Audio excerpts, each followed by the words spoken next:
Hi everyone, welcome back to Raaonline.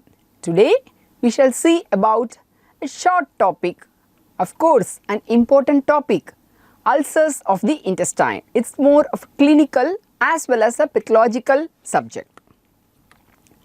We shall see about typhoid ulcers, tuberculous ulcers, amoebic ulcers, Crohn ulcer and ulcers due to bacillary dysentery. So these are the various types of ulcers that can occur in the intestine. In the previous lecture, I have given an introduction about typhoid ulcers, the tuberculous ulcer, amoebic ulcer as well as the bacillary dysentery ulcer. And an extensive elaborate class I had taken on inflammatory bowel disease where I have covered the Crohn ulcer. So we shall see on the other mainly these three types of ulcers of the intestine. So if you are asked to write on question or about ulcers of the intestine, you have to at least write all these. There are a host of other conditions, but you have to remember at least these 5 things. First we shall see about typhoid fever. Typhoid, or otherwise known as enteric fever, it is caused by the Enterobacteriaceae group of gram-negative flagellated bacilli, Salmonella typhi and Salmonella paratyphi. The load is 30 million cases are there per year. In endemic region, it is Salmonella typhi. In travelers, it is Salmonella paratyphi. And endemic in India, Mexico, Pakistan and Philippines. Humans are the sole reservoir. So contaminated food and water, person to person transmission are the mode of infection. And this Salmonella typhi and paratyphi organism, they are notorious for colonization in the gallbladder, producing cholecystitis and cholelithiasis with carrier state chronically in the gallbladder. Pathogenesis, this organism after producing intestinal infection can spread through the lymphatics and the blood vessels, producing systemic reactive hyperplasia of phagocytes and lymphoid tissues.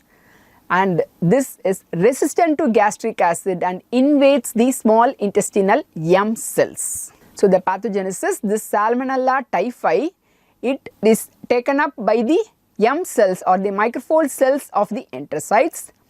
Here these are the enterocytes lining the terminal ileum. This is the bacteria, the Salmonella typhi. It goes into the intestinal epithelial cell, the M cell, where it is phagocytosed by the macrophages, and then this is the Peyer's patches. So here produces lesions in the Peyer's patches of the terminal ileum. It can also go and spread through the mesenteric lymph nodes. Thereby it goes into the blood, producing primary bacteremia. It can go to the liver, the spleen and the reticuloendothelial system, and from there it can produce secondary bacteremia. So seeding of liver, spleen, gallbladder, bone marrow. Secondary bacteremia, it can go into any other organ. Here hepatobiliary, again Peyer's patches are re-exposed via the bile secreted from the gallbladder. So that is the in short about pathogenesis. So gram-negative bacilli, on ingestion, it produces an incubation period of 14 to 20 days. M cells of the intestine concentrates on the Peyer's patches of the small intestine terminal ileum. Then it goes to the mesenteric lymph nodes. From there, primary bacteremia, blood circulation to the reticuloendothelial system.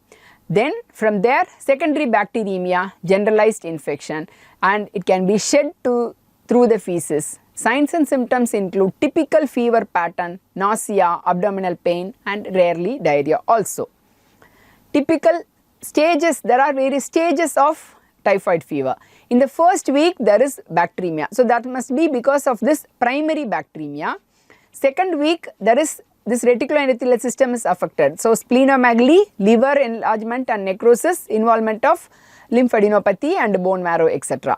Third week, ulceration of the Peyer's patches and intestinal bleeding and intestinal ulceration. Chronic stage, carrier state, especially in the gallbladder and also disseminated form in other organs. So morphology, I told Peyer's patches. So terminal ileum is the most common site, causes enlargement of the Peyer's patches, producing sharply delineated plateau-like elevations. with alongside mesenteric lymph nodes are enlarged, and characteristically it produces oval ulcers of the ileum which are oriented along the long axis of the ileum. So, typhoid ulcers common in terminal ileum, oval ulcers oriented along the long axis. Typhoid, we have this O, oval, that is it.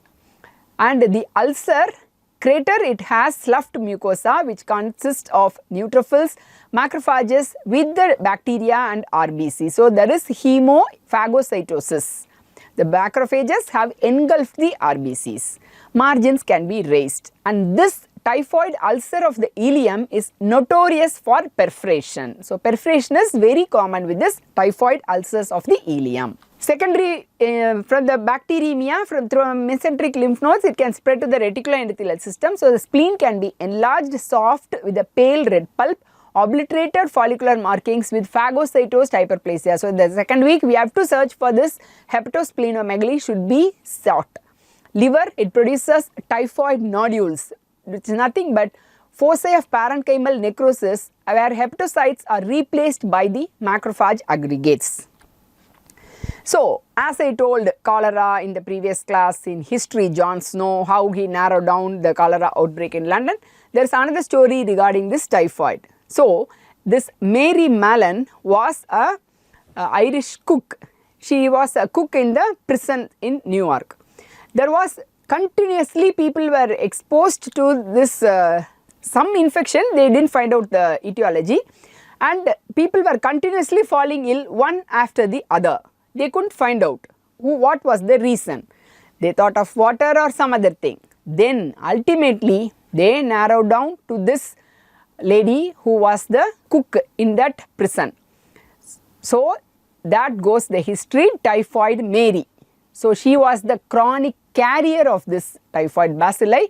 So, any food which is cooked by her, it is a source of infection. In this manner, this person, she infected family after family. So, that is the history in typhoid bacilli.